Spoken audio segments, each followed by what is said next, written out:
All right, guys, and welcome back. Welcome, rock stars. Thank you for joining me. Welcome to my replay crew. If you're watching us afterwards, I'm going to do a little bit of an intro and then we're going to get right into it. I'll say hello to everybody in just a second.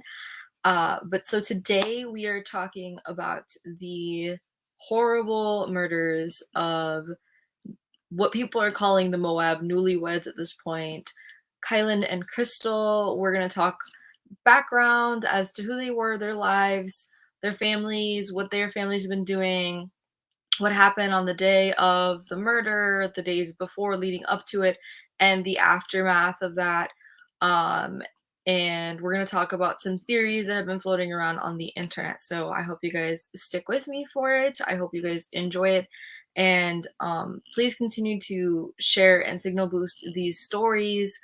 Just a little bit of housekeeping up front. Mondays are going to be our missing persons days. So every Monday you'll be seeing a new missing persons case with me. My hope with these streams is to have people share these stories, and hopefully if somebody was in the area when these cases happened, then people can come in and kind of go through their memory banks and any kind of video footage they might have from around the area and think back to maybe helping with these cases. So hopefully you guys share these stories. Hopefully you guys listen to the full thing, and then we can go from there. All right, with all that being said, let me say my hellos to everybody. I see Dragon Man and Crystal are in the chat. Hello, hello, hello. I hope you guys are having a great day today. This is such a messed up story, and I feel like this case has been really overshadowed by Gabby Petito's case because of when it happened, where it happened, and the nature of all that, and we'll be getting into that. Before I start, one more piece of thing, I guess. I want to send out a really, really big thank you to Crystal. Thank you, Crystal. She is amazing. She's my Mickey-eared sister, and she went ahead and helped me out with the Kylen and Crystal case, and actually hooked me up big time and pretty much wrote out all of the timeline notes for me. And so I really, really appreciate all of Crystal's hard work and help. And so thank you, Crystal. I really, really appreciate it. I appreciate anybody's help, but especially to take the time to write out all of the notes is like freaking mind blowing, and I really appreciate it. So this episode wouldn't have been possible without Crystal's help, and I really appreciate it. Of course I'm gonna thank you. Of course I'm gonna thank you. I'm gonna thank you like a million times. Without further ado, now I'm really gonna get into it. So I'm gonna go ahead and actually share some photos of them while I talk about them, just so it makes it a little bit more personal, I think, in my opinion. So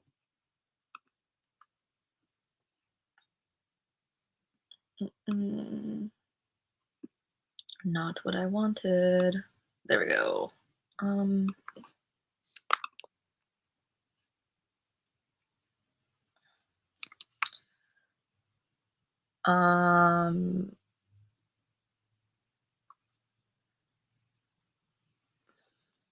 when they used to have like open photo, not just weird. One second, guys, while I figure out a good way to do this. Copy image address. Let's try that. That work? Oh, okay. Here we go.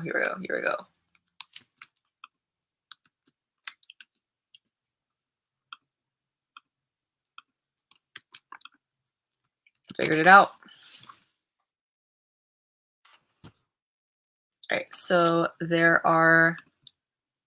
is Kylen, or it's kind of hard when somebody's passed to think about how you're gonna phrase things, to be perfectly honest.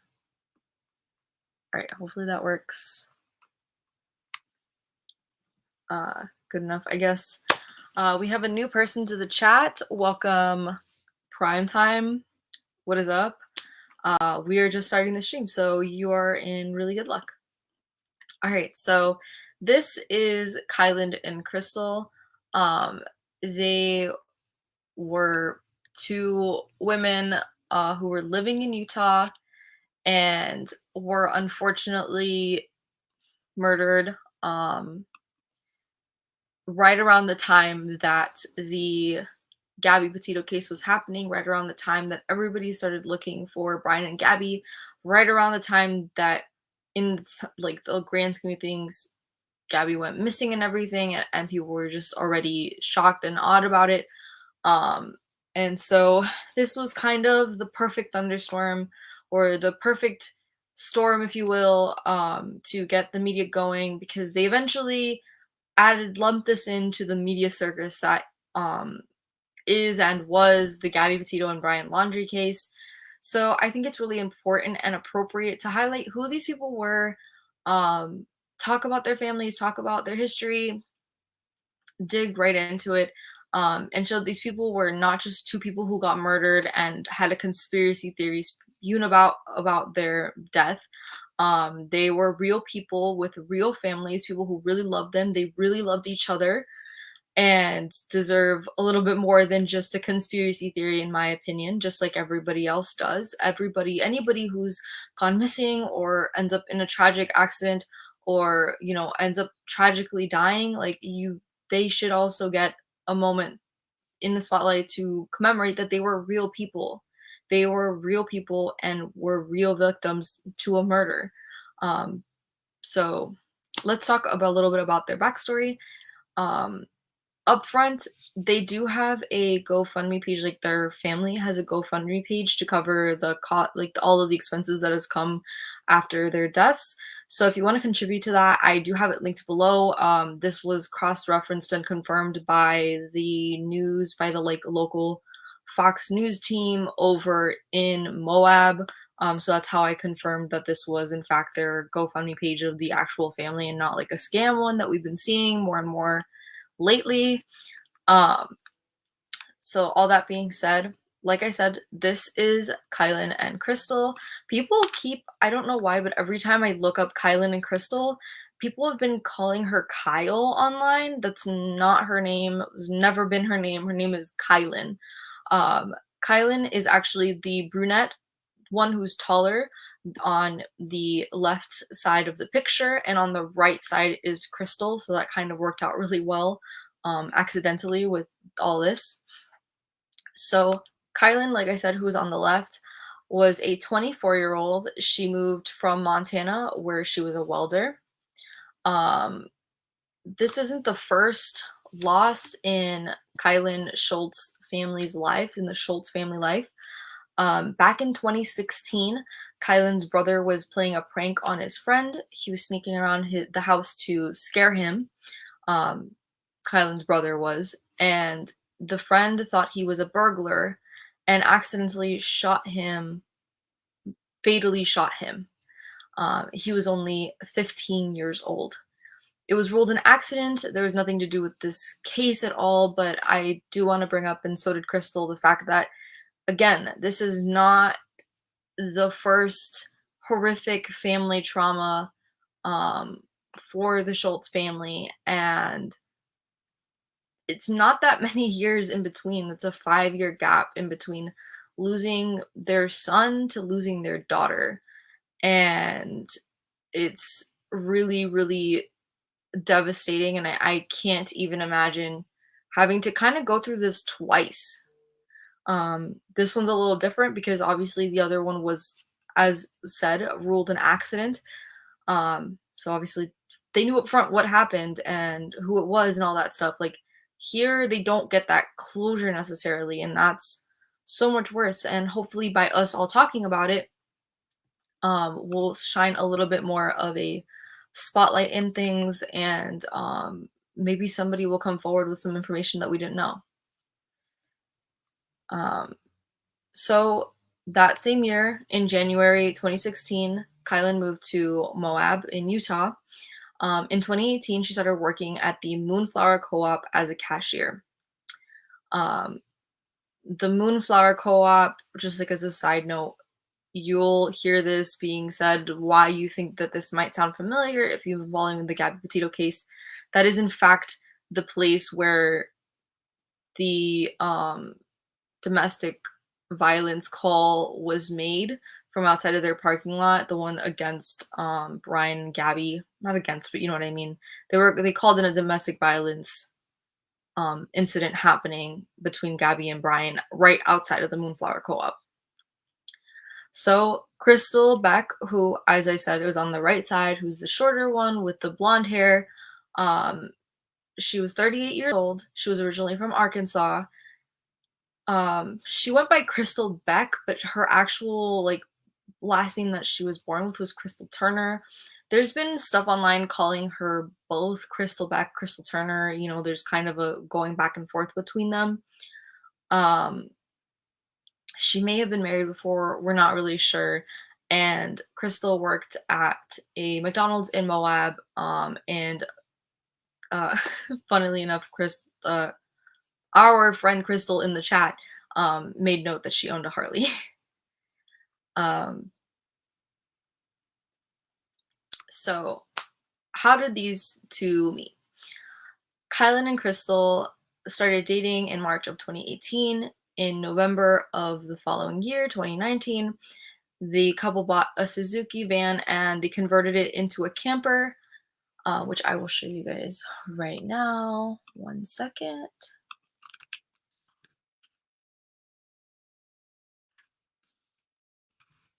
Gosh, I had a photo of it. Mm-mm-mm.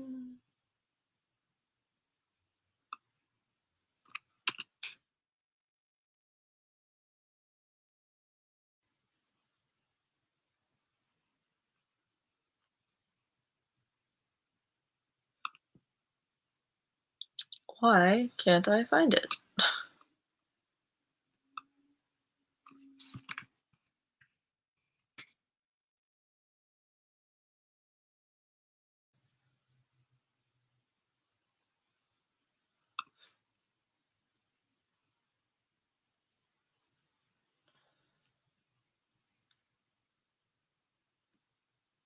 Okay, here's like a tiny version of it.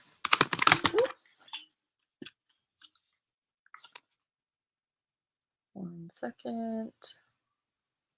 People only have like a tiny photo of it online and I can't find another one. Image address.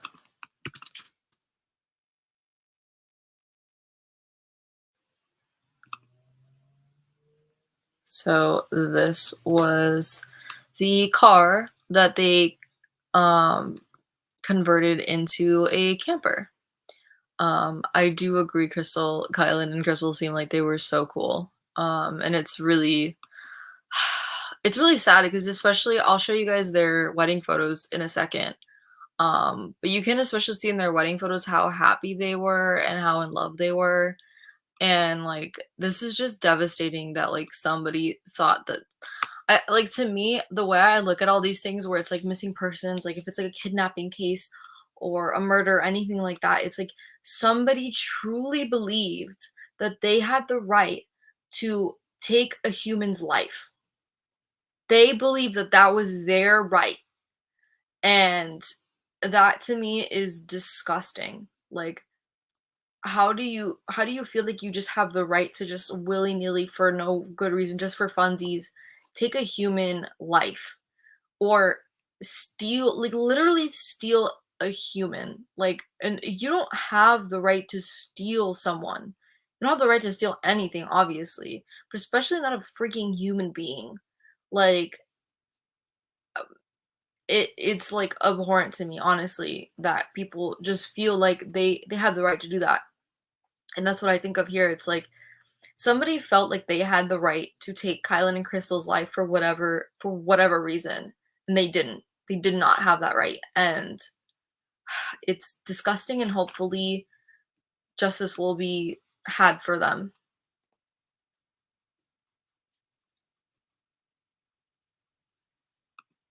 Yeah. I don't understand it. Crystal said, I think the same way, Naty. It always hits me like, who has the right? Like, you don't. To me, it's like, unless somebody is threatening your life, like somebody is actively trying to harm you and you are in self defense, you don't have a right to take somebody's life. Um, it doesn't make any sense. Dragon Man, we are gonna cover that, so I'm getting there. I'm getting there. I'm just giving the background first. Um, so like I said, in November of 2019, the couple bought a Suzuki van and converted it into a camper. Um, Kylen and Crystal turned their love for camping into a full-time adventure.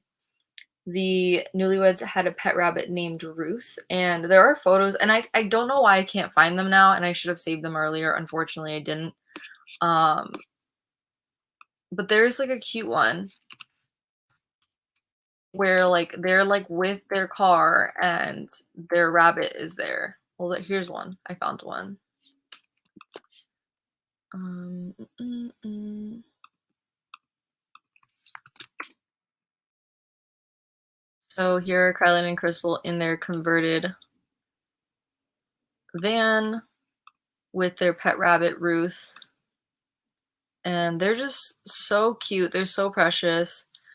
And this is like despicable. The whole thing is disgusting. So Kylen continued to work at the Moonflower Co-op, which she worked at literally till the day that she died. And the couple lived in an unincorporated no-cost campgrounds in and around Moab. This is where I sprinkle in my knowledge of from traveling and stuff. Um, in and around Utah and like some of the surrounding states, they have what is called BLM land. No, I'm not talking about Black Lives Matter. I'm talking about the Bureau of Land Management. This is something that's all over Utah. It's something a lot of people take advantage of, and it's literally just land that is owned by the Bureau of Land Management, which is part of the state of Utah. And it is places that people are legally allowed to camp at for free. Some of them have certain rules, like you can only be there for a certain period of time. Some of them not really. Most of them aren't like really necessarily controlled. They're kind of just there. So a lot of people love to go out to Utah and take advantage of these free lands. A lot of times people who are doing van life stay at these at like BLM land, again, Bureau of Land Management land. That's been around forever. So sometimes it's weird for me to say it because I know the other context of BLM. But this is completely different. um, so that's kind of the land that they were staying at. In April of 2021, this past year, the couple were married in a treehouse in Crystal's home state of Arkansas. When they got back home to Moab, a small town of 5,200 people, they went back to work. Kylen worked at the Moonflower, and Crystal worked at the McDonald's, continued to work at McDonald's. I will show you guys some of their wedding photos because they are absolutely gorgeous. And again, like I used one of them in my thumbnail for later on. Also has one of their wedding photos. This is probably my favorite wedding photo of theirs, actually. I'll show you guys that one. This one's probably my favorite. They just like look at them. They look so happy. They look so giddy and like goofy and just like full of love and light, and oh my god. Look at them like oh my god. It literally kills me. It literally kills me that this happened. Um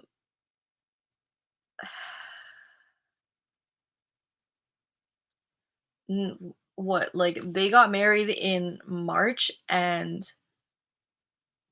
sorry, in April, and by August they were already dead.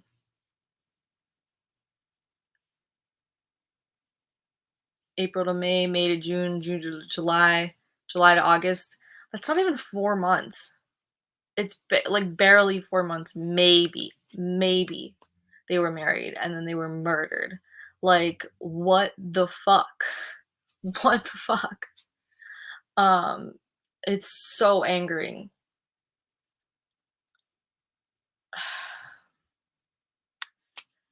So on August 6th, with the plan to stay at the campsite until August 20th, Kylen and Crystal had set up camp off of a road called LaSalle Loop Road. It's funny, like these are one of those things where it's like I tend to cover stories that I feel very personally um attached to, and then I also like try to cover stories where other people really want to hear me talk about it. Kylan and Crystal's story is one of those things that's like really personal for me because I've visited Utah, and when I was going to college, I did this whole week-long trip that you guys have heard of before if you guys have been with me for other streams. And Utah was like a super personal place for me. Like it's a place that I felt like really connected, and like I felt like I really grew a lot while I was there, and like I've experienced so many things. And um it was a place that I really was like, one day I might just move to Utah. Like I was like there in Utah. I was like, I want to live here. Um, so these are like all places that I've been to and been around. Um, so it's like one of those things that really impacts me. And also I am part of the LGBT community, so it's really a lot when I see, this newly married gay couple like get murdered for no fucking reason. And we'll get into theories later, but to me, my first thought was this a hate crime? Like, it's horrible. I usually don't talk about being part of the LGBT community because of obvious many reasons. Um, but it's something that I feel like I should just mention here. I'm not gonna get into it because it's nobody's business, but it's it's a lot for me to see this happening. So, like I said, the LaSalle Loop Road, I've been out there. It's really quiet. It's really peaceful. There's not really much going on out there. But it is really quiet and peaceful, but it is a place that people are familiar with, and is frequented. But it's a lot of land. Utah has like crazy amounts of land and not that many people. The ladies had pitched their tent on the South Mesa area just at the beginning of the loop. One of the ladies shared with a friend that a quote strange guy had set up camp close to their campsite. I'd also heard in reports that they were calling him creepy, um, and they at one point had planned on moving the next day, which we'll get into. On Saturday, August 14th, Kylan worked a shift at Moonflower Co-op in the daytime, and then Kylan and Crystal went to a bar called Woody's Tavern in Moab. The couple was last seen leaving the bar by the owner and the staff around 9 to 9:30. They reported Kylan and Crystal left alone and no one was seen following them out. It's reported that the couple then went to a friend's house, complained that there was a creeper near their campsite, and that they were going to move campsite when they got back. Their drive to the campground on LaSalle Loop was about 45 minutes away, putting them back to the campsite around midnight. That night, the women texted their friends saying that the strange guy had moved his camp even closer to them. That was the last communication from the newlyweds. Um, so on Saturday, August 15th, Kylan's father, Sean Paul Schultz, called the Moab Police Department to ask them to go out to the campgrounds and look for his daughters. And this is a note that Crystal made, and I think it's really important to say. Kylan's father referred to both of them as his daughters. They were both equal in his eyes. He loved them both. These women had people who loved them dearly, and somebody took them away from their friends, their family, everybody who loved them, people who loved them across multiple states. Someone felt that it was their right. They were fully in the right to take their life away. And I will not stop saying that because it's true and that needs to be said. Not only that they were loved and real people, but that some monster thought it was okay to just murder them. Not out of not out of self-defense, not out of anything justifiable. No. Some creepy fucking piece of shit had been following them since August 9th and deliberately moved their campsite closer.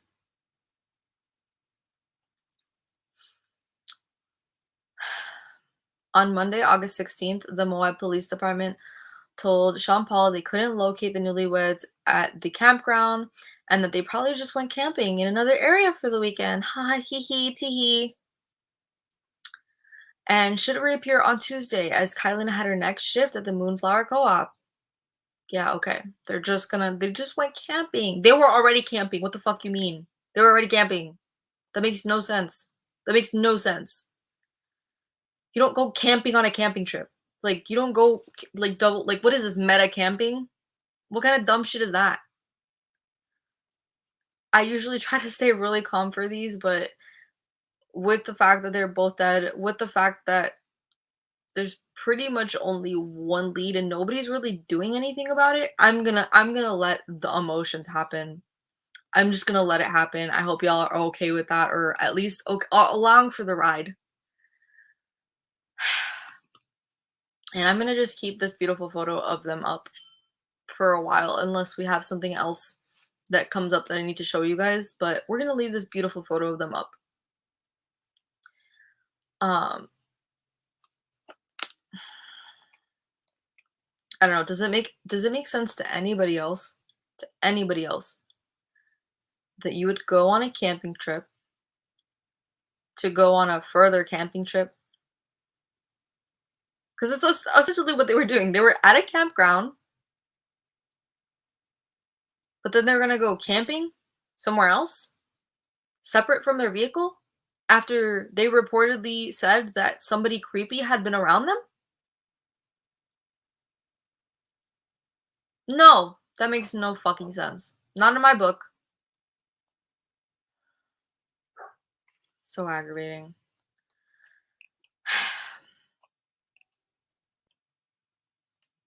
So yes, the cops told them Tuesday, Kylen will reappear. She's got her shift at the Moonflower Co-op.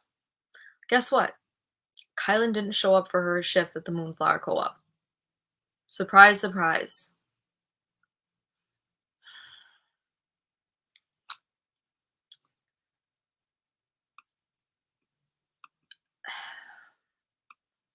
And not only did she just not show up for her shift, that's something that was completely out of character for Kylen. She was a hard worker who went to work on time and didn't just leave without a trace. After learning that Kylen didn't make her shift, her father, Sean Paul, took to Facebook asking friends in the Moab area to help him find his daughters. Again, remember, Kylen grew up in Montana. That's where her father was at. Montana's pretty far away from Moab, Utah. So he reached out. Sean Paul initially thought that the couple had just got car trouble or got the camper stuck on one of the dirt paths on the campground. Tuesday, the 17th, Cindy Sue Hunter sees the Facebook post. She's somebody that's gonna come into play really big now. And in just a second, and somebody we'll continue to talk about on our next stream about Kylen and Crystal. Cindy Sue Hunter is a friend of Sean Paul's. Cindy owns an art gallery in Moab and is a woman approximately in her 60s, as was Crystal's guess. And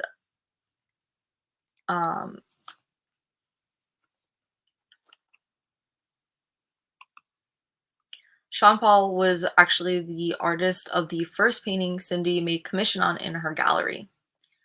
Cindy called Sean Paul that night to ask about what was going on with Kylen and Crystal. She told Sean Paul that night she would go out in the morning and look for the newlyweds.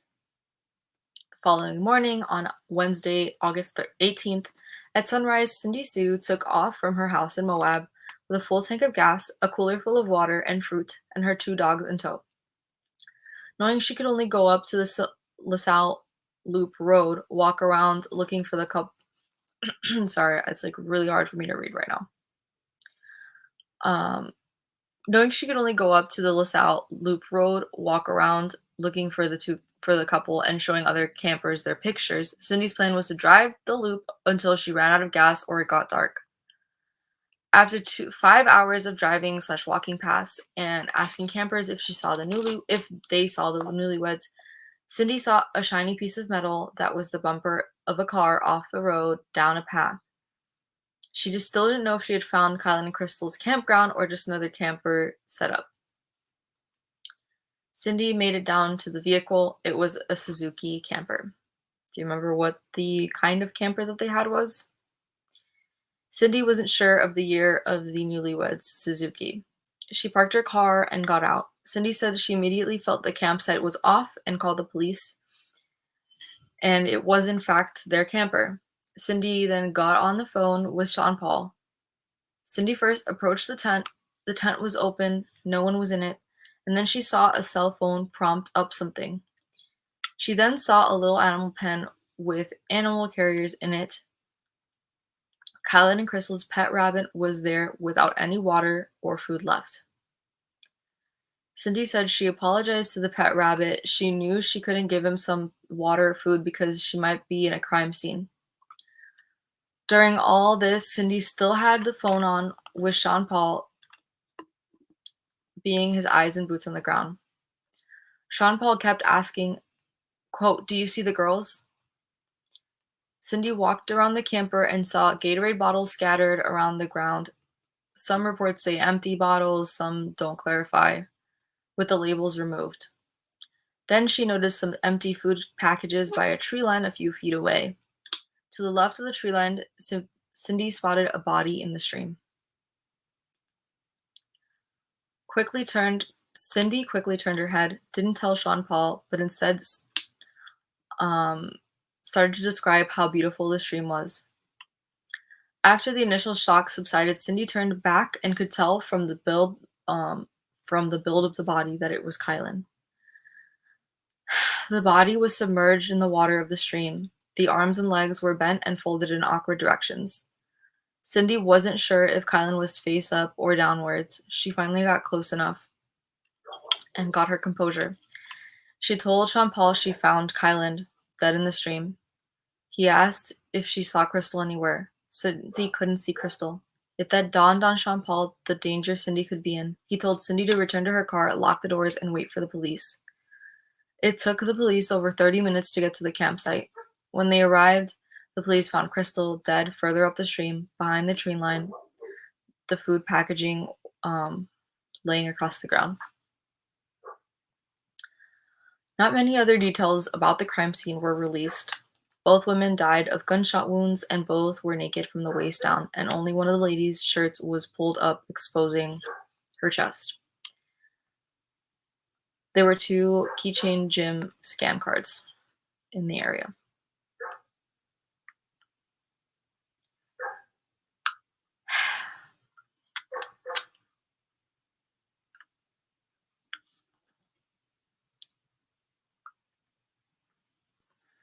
So some further background on the case, I'll get into in just a second. I'm just going to look at the comments really fast. Crystal said that she also really loved this photo. I'm glad. Dragon Man, I'm guessing, was talking about when I was getting really mad. And said, "Do what you gotta do, Naty." And Crystal said, "I'm mad with you. My heart is broken."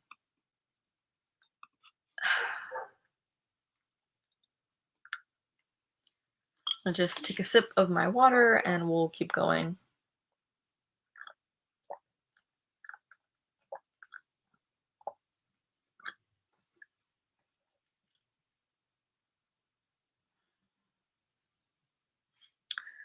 We have a section on here that I didn't end up looking into before, but I'm not sure if this is part of the theories or what's um maybe Crystal can clarify for me really quick.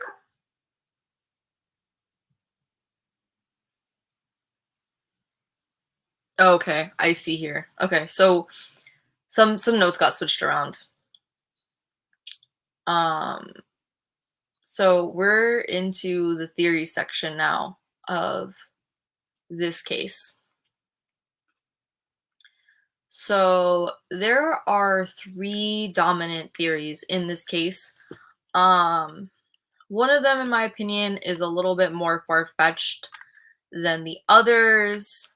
And I think was more just because of the timing of everything.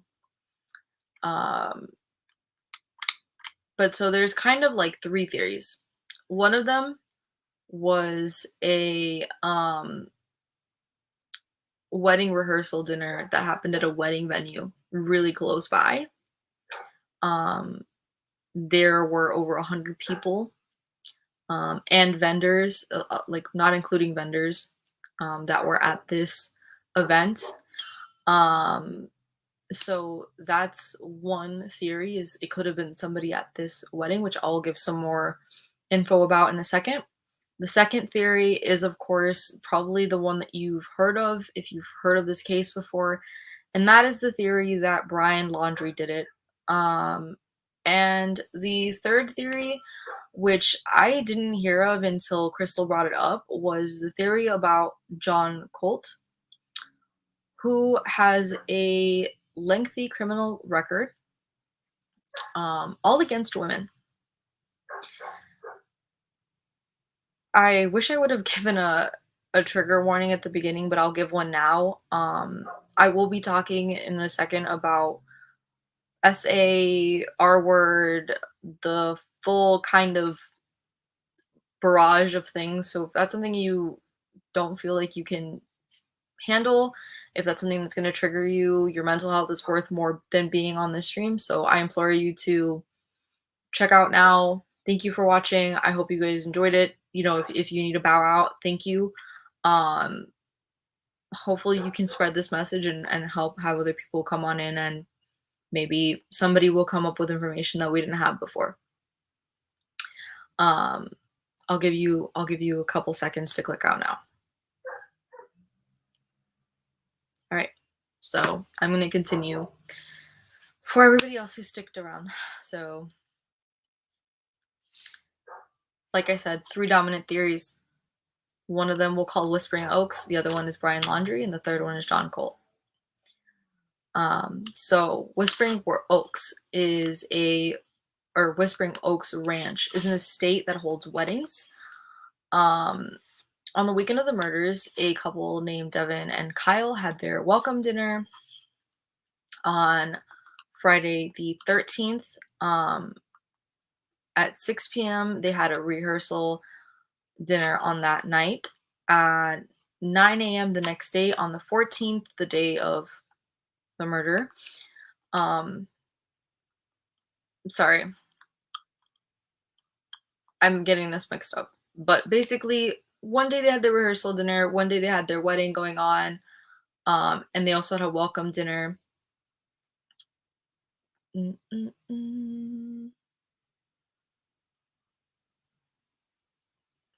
Let me see if I can flip this around for a second. 1 second, guys. Sorry.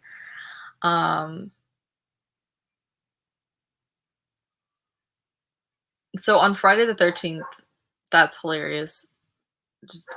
Okay, we're not going to discuss that part. They had a welcome dinner with a 6 p.m. rehearsal dinner. 9 a.m. the next day on Saturday.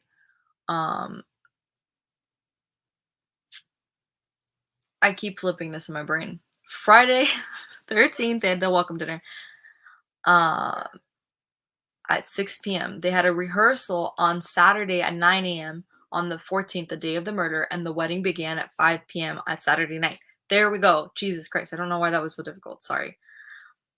The wedding venue has a huge deck that overlooks the LaSalle Loop Road with a straight line of sight to Kylen and Crystal's campsite, which was under a mile away from the Whispering Oaks Ranch. Many of the wedding guests and wedding parties stayed at Whispering Oaks Ranch in cabins and campsite. The list of 100 guests and all of the vendors used at the wedding was given to law enforcement. There we go. I don't know why that was so difficult to get that part out. I'm sorry.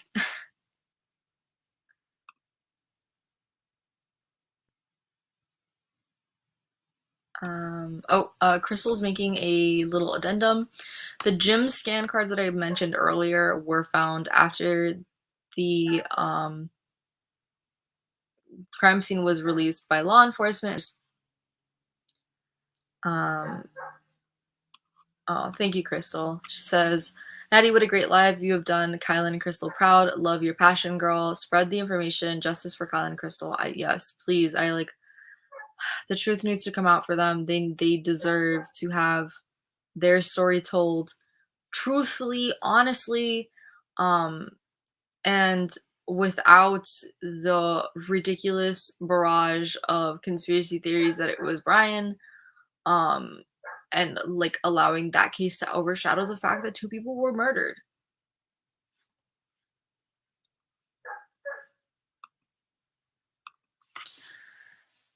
That all being said, of course, I have to, like I said, go over the theory about Brian. I would be remiss if I didn't. So you gotta do what you gotta do, but I have to give you guys all the facts and all of the theories. And to be 100% honest and transparent and give you guys the full scope of... Sorry, I'm like pouring water in my water bottle.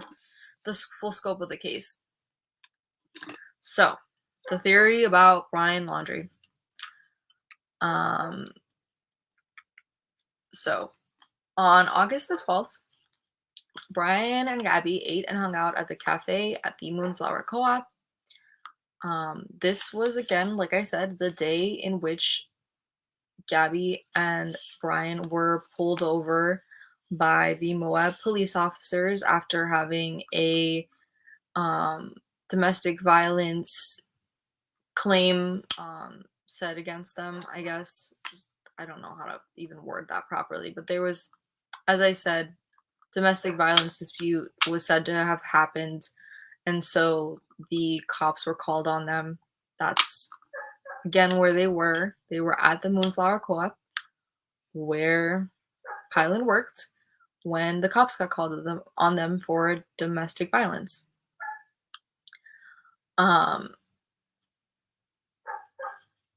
So that happened. I think we've all probably seen at this point the body cam footage, or at least part of the body cam footage, in which Gabby and Brian speak to police after the domestic violence incident. After that, at the end, the resolution is to take Brian to a hotel for the night, because Gabby and Brian needed to be separated as per kind of the law. And so that hotel that the Moab Police Department took Brian to was within blocks of the Moonflower Co-op and the bar Woody's Tavern. Kylen and Crystal's campsite was 45-minute drive from the hotel. Brian did fly home to Florida on August 17th. That is the day the news of Kylen and Crystal being missing hit social media. And again, I'm going to just point out for this theory that Gabby took the van. So ostensibly, this man had no form of transportation unless he somehow maybe got an Uber. I'm pretty sure a 45-minute drive would probably take somebody a freaking day to do. But those are just kind of my thoughts on that. So the last theory, and again, I'm somebody who doesn't like to... I don't like to put my opinion into things for the most part with these cases, but I'm going to do it in this case. To me, the Brian theory, in my opinion, is the least credible theory. I just I don't see it. I definitely can see this next one. I could even say maybe the one before, the one with the estate and the wedding happening nearby. I mean, 100 people is 100 people. That's a lot. Those are big odds. You could have one person who was not in the right mind. But at the same time, they were only there from Friday the 13th to the 14th. And these two were having an issue with somebody creepy since the 9th. So that's kind of where that theory starts to fail for me. Again, these are my opinions. I'm not saying that anybody is necessarily innocent or guilty in this case. We don't know. Again, my favorite line on the channel. We don't know. We don't have all of the facts. We don't have a security magical footage to corroborate what happened here. We don't have any of that, unfortunately. So all we can do is wait on the police and hope that a real thorough investigation happens. The final theory is, as I said, about John Colt. If you're new to the stream, I saw some people just jumped on recently. Welcome. If you are somebody who does not do well with certain things, I'm going to give a trigger warning really quick right here. Trigger warning for SA, R word. Obviously, we're talking about a literal murder here, so I don't think it's like that. You should have clicked out if that was not okay with you to listen to something about that. You shouldn't have clicked on here. But you wouldn't know that, that there would be SA talk necessarily or R word talk. So if any of that is triggering for you, please click out now. I'll give you a second. All right. So, as I said, our third and final major theory is about a man named John Colt. John Colt is 42 years old and has a long list of assaults and batteries on his criminal record, and they were all against women.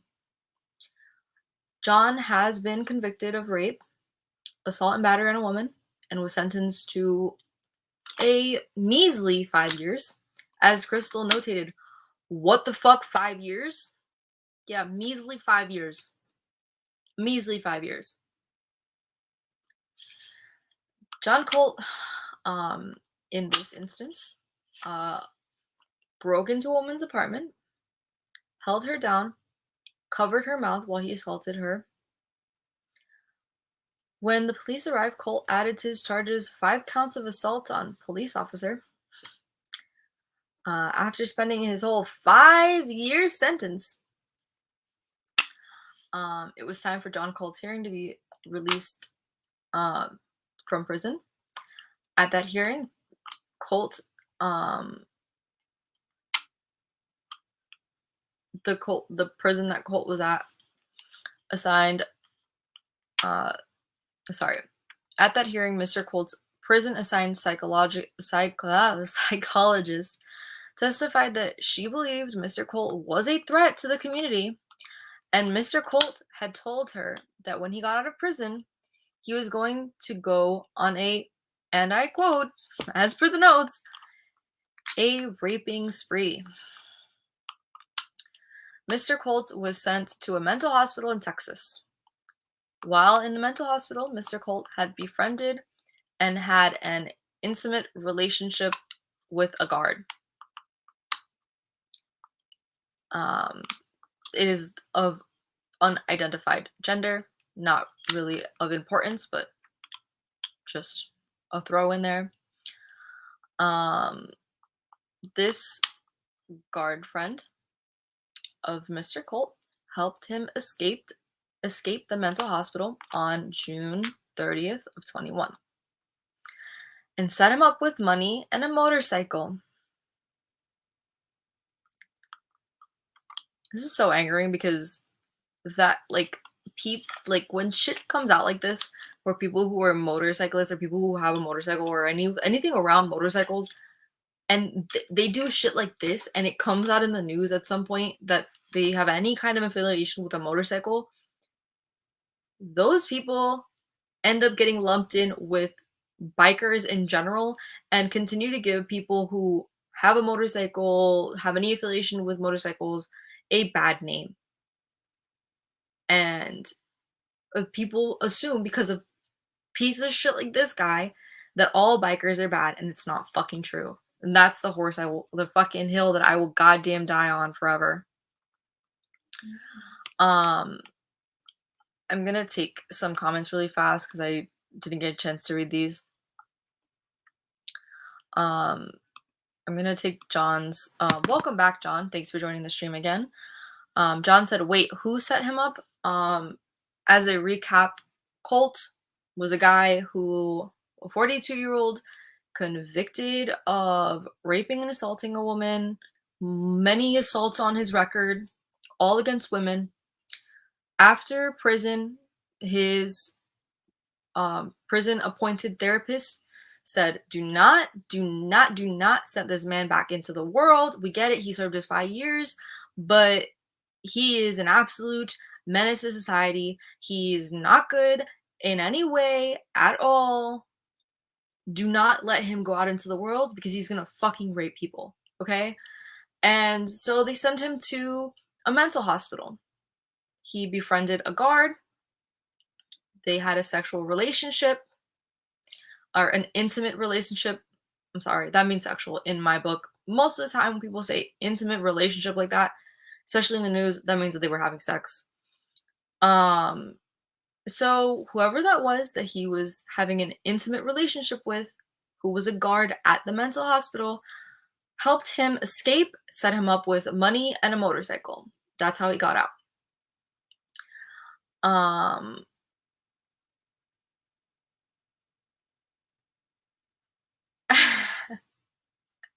I'm just laughing because I love that John just said knockin' boots. It's hilarious. Yep, that's exactly what it means. Berserk is back. What is up, Berserk? Welcome back to the stream. This is your second time. Welcome back. It's really good to have you. I hope you come around more often. Definitely join our Discord down below so you get notified when we are here. I'm going to continue to talk about Kylen Crystal. As I said, I'm on the third, final, and kind of, in my opinion, most credible theory as to who might have done it.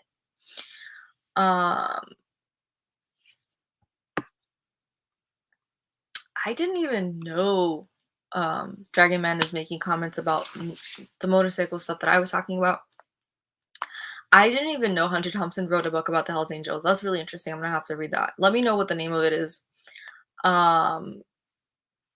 Yeah, I have a serious issue with the Hells Angels because I think when people think about, just like side tangent about motorcycles, when people think about motorcycles, they think about either the Hells Angels or Sons of Anarchy, and they think that all motorcycle is, especially if it's somebody's in a club, oh my god, you're in a motorcycle club, you're a killer, you're a murderer, you're a freaking demon, you do all these criminal activities. And that's not every motorcycle club. I could literally go on a whole tangent and rant forever about like the motorcycle community. And how like the public's misconceptions about it. But as a side note, before I get too far into this tangent, in the motorcycle community, there is what's called a 1%ers. That is called that. That is the word or the name for people like the Hells Angels, the kind of Sons of Anarchy archetype that you would think, like as John is saying in the comments, that he thinks about leather, crime, dope, etc., tattoos, and bad connotations. That is what the 1%ers do. But remember, 1% is 1%. There's a whole nother percentage, 99%, that don't do any of that. Um, and they get the bad rap. Actually, some of the most kind people I have ever met in my life are motorcyclists. I'm not kidding. Um, you know, I know people who are in motorcycle clubs, and you would think that they're these big burly guys in leather and causing chaos and doing horrible things to people and committing horrible crimes. And what they're actually doing is going out and helping the community. I know people who are actively part of multiple charities. The entire mission of their biker club is to help the community and raise funds for really worthy causes, anywhere from animal charities to helping veterans, and anything in between. Literally, some of the kindest, most welcoming people you'll ever meet. They may have a really tough exterior, um, but bikers will help you. And a biker, I've seen people who've had their like bike breakdown, and people who are fellow bikers flock to help them. Like, there is so much love and kindness and respect in the biker community like you would never think. But again, pieces of shit like fucking John Cole, um, there's that one word that he got a motorcycle when he got out. And that's the connotation that immediately is put on bikers, and it's not fucking accurate. Again, 1% versus 99%. That's a huge difference. Even if you just think about it in the way that we speak about things, I mean, how many times do you hear about the 1%, the 1%, the 1%? Where are the 1%? Like, how many people is that? There's fucking nothing. It's literally nothing. There's not anything at all. 1% is like not even like the degree of a variable that like amount statistically.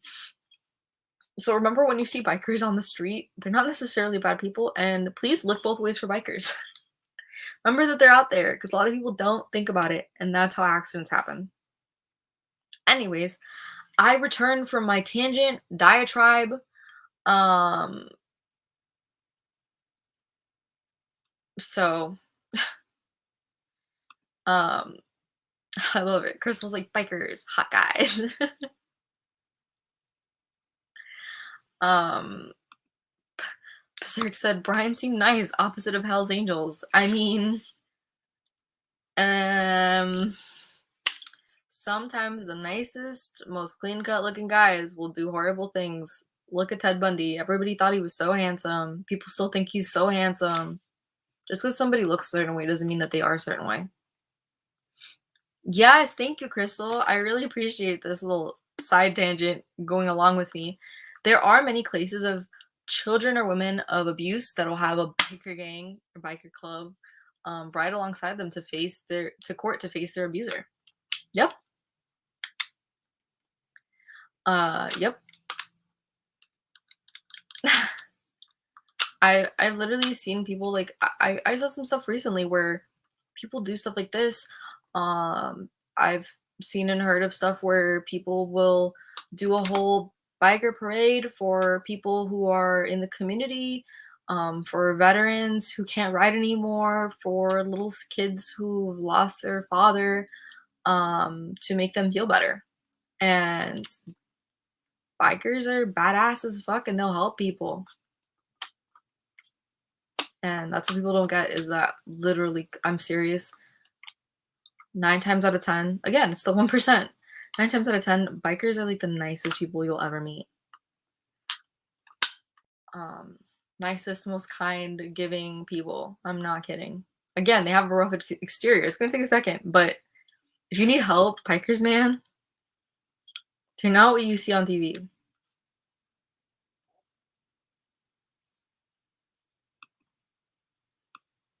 Honestly, Fuck Charles Manson, giving goddamn bikers a bad name. Fuck Charles Manson on so many levels. I have not seen this video. Can you send us it in the Discord, the link? I have no idea what you're talking about. John's like, whoa, that's sexist. Can't hot girls be bikers? Of course hot girls can be bikers. I've met some really hot girls who are bikers. Are you fucking kidding me? There's hot girls, hot guys, fucking hot in betweens, whatever gender. Awesome bikers. All kinds of different people.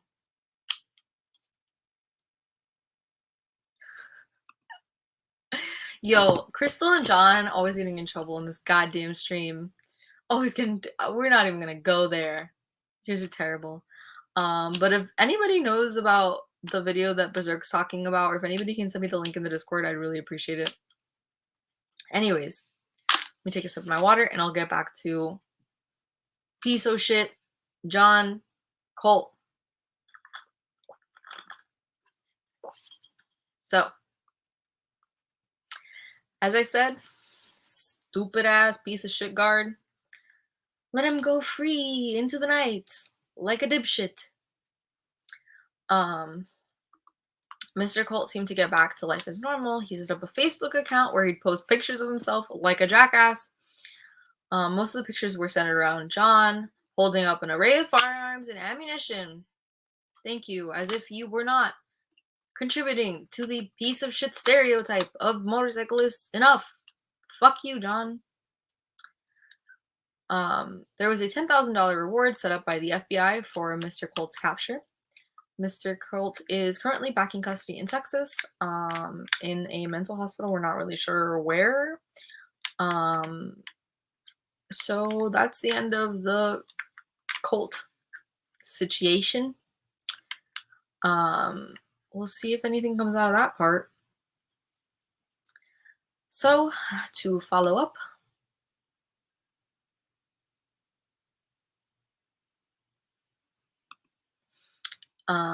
now for back to the family.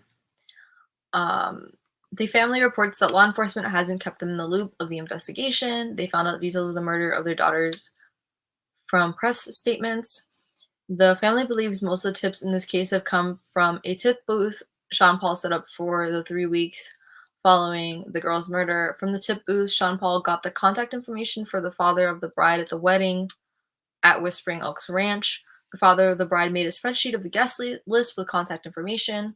When Sean Paul called the father of the bride a few weeks later as a follow-up, he was told the police never called back for the spreadsheet. And not until then, when Sean Paul told them, had he no clue that the murders took place so close to the wedding venue. He had been told by police that the murders took place in another part of the park miles away. The gym barcode keychain the aunt had posted on the Facebook page. There's one, it's ran by the family called Who Killed Kylen Crystal. Facebookers figured out the gym barcode. Kylen's aunt called the gym. They couldn't tell who the gym memberships belonged to, but they did confirm it did not belong to Brian Laundrie. The family had followed up with the gym, and the police still haven't contacted the gym and the keychains. Crystal's motorcycle was left or found in a town the night of the murders, which the family says is strange because Crystal would have taken the bike back to the campsite and put it in storage, or put it in storage they had in town, because bikes are low-key kind of easy to steal if you don't do the right things, and a biker wouldn't just leave their bike somewhere unless they absolutely had to. So, yeah, I think that's fucking strange too.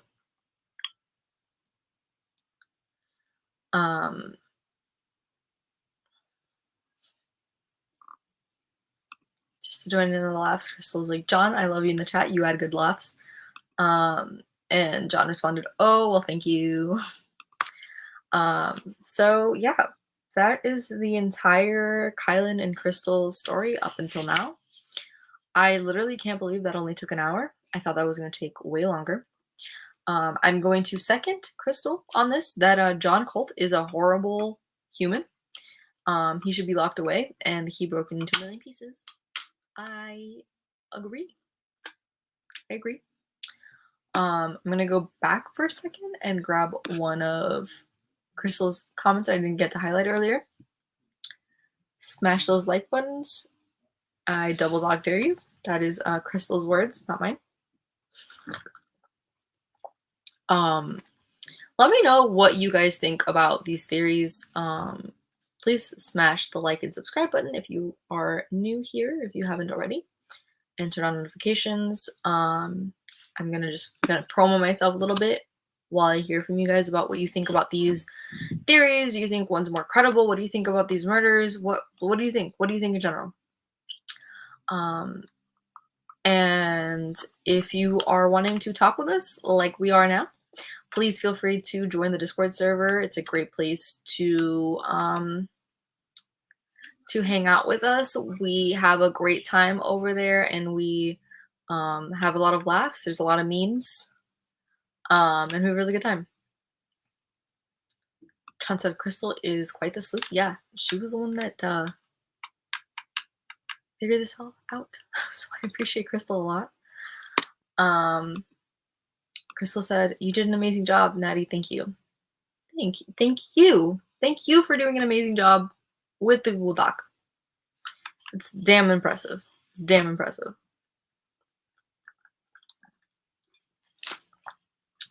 All that being said, I think I'm actually gonna pop out because I want to give this stream to a short amount of time, so hopefully more people will watch the playback of it.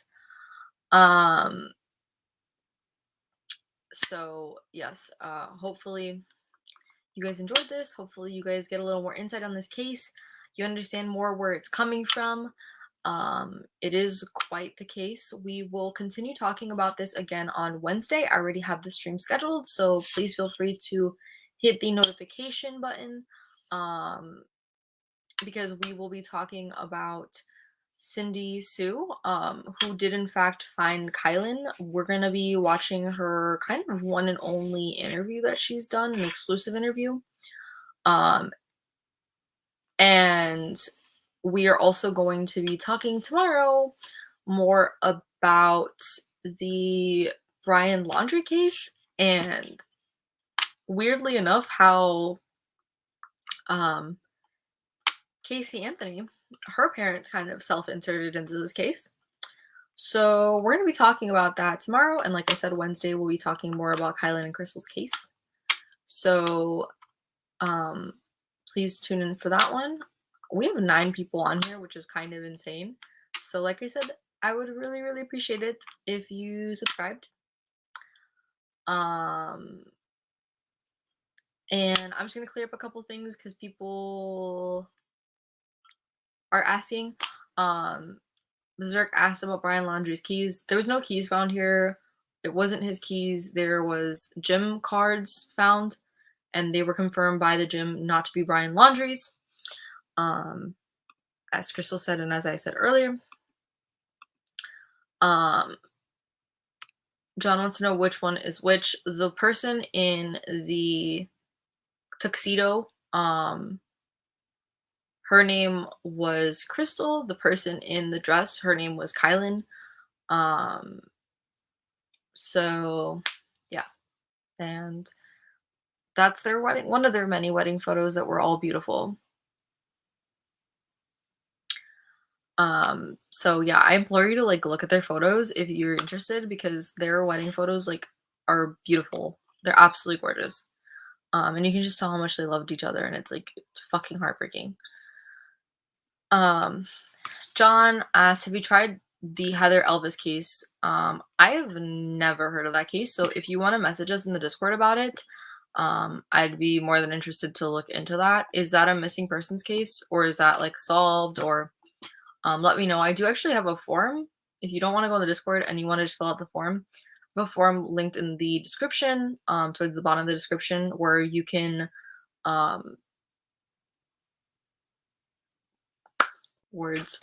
you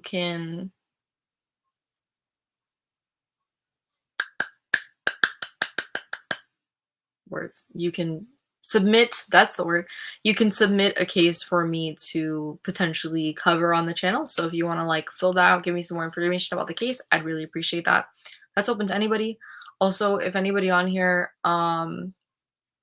is if anybody on here is somebody who is um close to a victim of a crime, like a missing persons case or a murder case or anything like that, let me know. There's a separate form under in the description that you can fill out as a victim advocate for me to contact you, work on like getting the case talked about on the channel and put all together everything. So let me know about that as well if you'd like. Again, there's the forms below.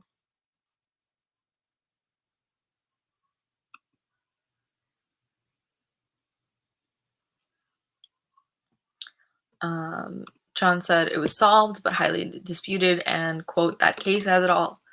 So I'll have to look into it. Like I said, if you want to message me about it either on Discord or fill out the document, I would really appreciate it. Yeah, I think that's, yeah, everything is a little crazy about that Crystal and Berserk. That like that all of it is insane. Anyways, I'm gonna head out. It's been an hour and 11 minutes. Hopefully people watch the playback. If you guys wouldn't mind, I'd appreciate you sharing the video. If you've come this far, I appreciate you hanging out. That way people get the full knowledge of the timeline and understanding of the case. So yeah, I appreciate you guys, and I will see you guys tomorrow at 6:30 p.m. Bye guys, and stay safe out there.